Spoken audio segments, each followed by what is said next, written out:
had my third scan today and third blood test today, trying to track my ovulation and my lining. And they called back today to say the follicle still growing, which is good. Wasn't quite at ovulation yet. Blood test didn't show that I'd had my surge yet.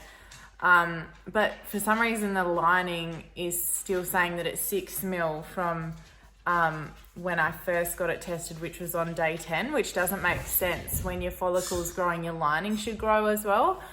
So Russell actually thinks that maybe the scans are wrong. So that's great. So they actually want me to go to Ballarat tomorrow and have the scan done with one of their doctors to actually check that it's right.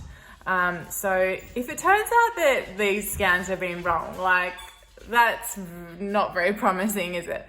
So I will get that done tomorrow. Fingers crossed that it is all okay. It's bloody frustrating because, you know, it's just like scan after scan. I just feel like I'm not getting anywhere. Like, I feel like, you know, initially I thought I was going to get the transfer this Wednesday. Now at earliest it's going to be this Saturday. Doubt it's going to be this Saturday now. So it's probably going to be like next week. So it's bloody mind game, but hopefully it'll be okay.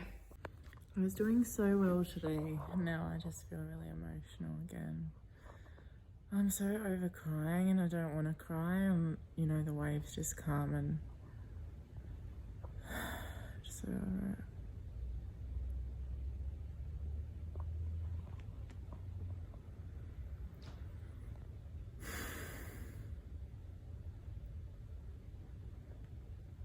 It just feels unfair.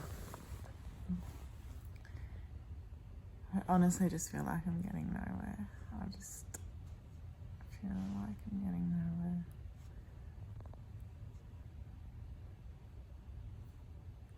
I feel so stuck. I just feel like time isn't moving. Like, that's how I feel. I really feel like time isn't moving. I constantly don't know when transfer is going to be. I don't know if it's going to happen at this stage. There's just so much uncertainty.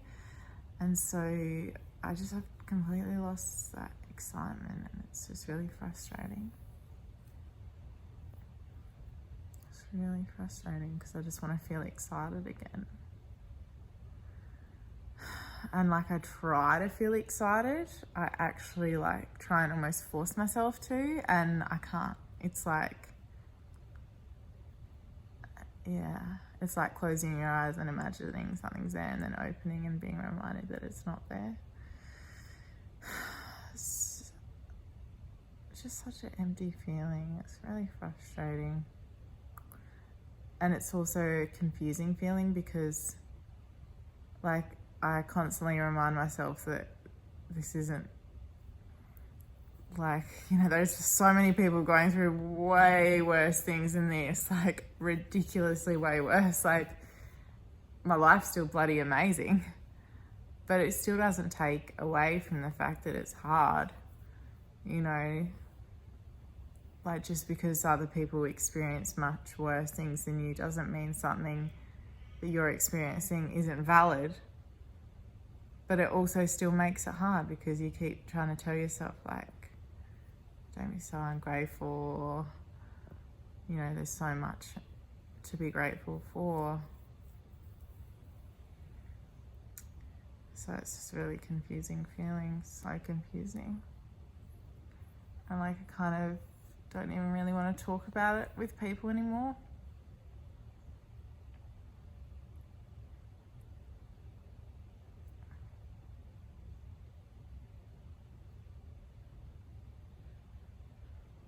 It's just hard to talk to other people because, like, you're just trying to hold it together.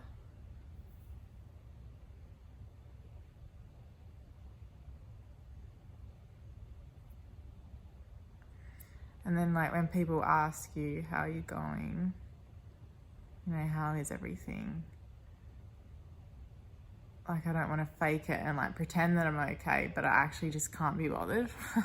Like, I really just can't be bothered anymore. I'm just like, I feel like a broken record, and I feel like every time I tell people what's going on. There's just, it like goes back on the last thing I said, because, you know, last time we were talking about this and now it's this, and it's just exhausting. It's so exhausting. It's frustrating. So I have actually booked in an appointment with Miranda, my naturopath, tomorrow. And we were actually booked in like a little bit later, like after transfer. But to be honest, I just booked in earlier because I just want someone else to talk to who isn't my specialist, who isn't a friend or family member, but someone who has actually been through the IVF stuff before and really does know their shit when it comes to IVF. Because I just feel like I want to speak to someone who can just like explain what I'm going through and help validate things and explain why things are the way they are. Yeah, and I know that she will be real and she's totally honest, and from a naturopath to a naturopath, like she'll explain more of like, you know, the in-depth part that I actually really want to know, because that's honestly what helps me get through. Honestly, like understanding everything. And I find it's not just this in life, it's so many other things in life that when you understand why something is, it can actually help you deal with it so much better. And that's often why I don't get like angry or upset or frustrated when things don't go wrong, because I often just try and seek out the reason why that's happening. Or like, you know, even if you get hit with a bill for something, or someone stuffed something up that they were doing for you, like there's usually a reason, there's usually human error, like there's always a reason. And when you can understand why something is the way it is, it will make more sense. And that's just what I want right now. Like that's honestly all I want. So I guess I'll just have to wait for tomorrow, get my next scan with the specialist, and hopefully the lining will be where it needs to be. So I just had an appointment with Miranda, and it was just such a relief to speak with her about what's going on, just get it all off my chest, and just get answers and ideas on what to do. And particularly with the infection, she just told me to like up my dosages on some of the herbs, and we're going to add some extra herbs in, but she definitely agreed as well, but we don't want to do antibiotics. So that was really reassuring. And we also looked at my thyroid studies, which have come in, which I'll do another video on, but my thyroid is definitely a little bit underactive. And this can affect your hormones and your energy levels and so much more. So we've just changed up.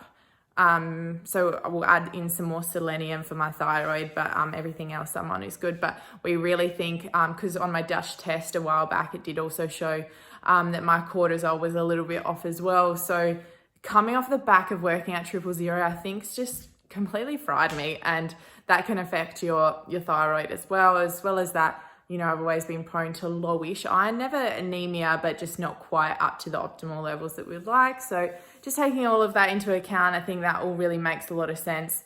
And I'm just feeling a lot more, empowered now. And like whatever happens, I just feel like I'm understanding it better. So we'll just have to wait till the scan today and see what they say. So good news, I just had my lining check and it was 8.2 mil as opposed to the 6 mil that they kept telling me that it was, and they want it to be 8 mil. So that's fabulous. The dominant follicle getting close to ovulation was at 14 mil, which is actually still, so they also told me yesterday that it was 16 mil. So God knows what the hell's going on, but I would definitely trust him over the other scans, given he is the IVF specialist. So I probably am off of ovulation, like a couple of days still off ovulation, which is super slow for me. But, again, given that my cycle came super early this time and like the drugs that I've been on and what have you, who knows? And, Miranda also said it's kind of like my body's like holding off so that I can clear this infection too, because she said you don't really want to do a transfer if you've got an infection, and I totally agree, because infections are linked to all sorts of issues, everything from implantation failure, miscarriage, premature pregnancy and more. And you know, if a infection is left untreated, it can also travel up further and cause more problems, so we definitely don't want that. So I'm just going to go super hard and try and get rid of this infection, do the tea tree pessaries again, and just really up my dosages and herbs to get rid of it. So fingers crossed it all goes to plan. So by the way, IVF just called and said that they're like, have you had your blood test today? I was like, no. And they're like, oh, okay, because we would have liked you to get the blood test again today as well. And like, honestly, no one ever said to me to get the blood test today. Although I was thinking to myself after I had the scan, I'm like, oh, I wonder if they wanted me to get a blood test, but they never said it, so I just figured no. And I went and saw the reception after, and they're like, yep, you're all good to go. But then when I spoke to the IVF nurse, she was like, yeah, we thought you were going to come in, like, see the nurses and get one done. She was like trying to call around a clinic that might be open in Geelong when I get there, which isn't till at least 35 minutes, and they're all closed because it's after 5 o'clock now. So we're going to do it first thing tomorrow morning. To be honest, I think it would have been pointless today anyway, because I just know within myself that I haven't had that surge yet. So yeah, but fun times.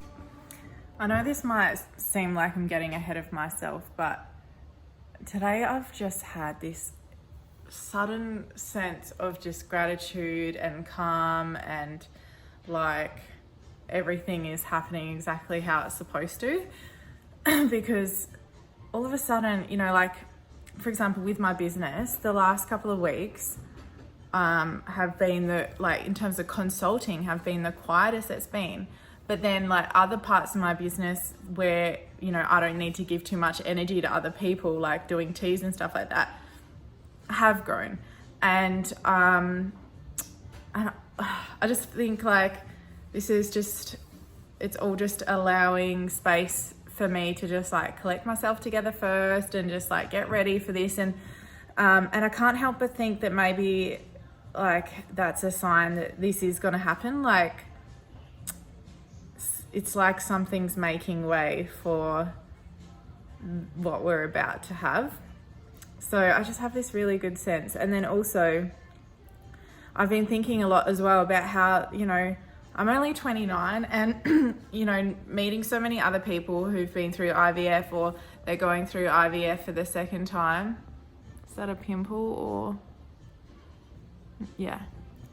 Meeting so many people who, you know, they're in their late 30s going through IVF, and it's really hard, and they've been through IVF so many times, or, you know, it's taken a long time to work. And I'm actually like grateful that I've started at this age, because, you know, it gives us so much time to like work through it in case it doesn't work straight away. And it's almost like, you know, we're getting ahead of the game. So I don't know, I'm just feeling super content today and just like happy with the whole process today. So it's a nice feeling to finally feel better about it all. So hopefully, I did another blood test this morning, so hopefully we see something. I honestly don't think I've ovulated or will be ovulating today either. I just know when I'm ovulating and don't really feel it yet, so we'll see. But I know it's on its way. So, and I'll just keep working on this infection in the meantime. And yeah.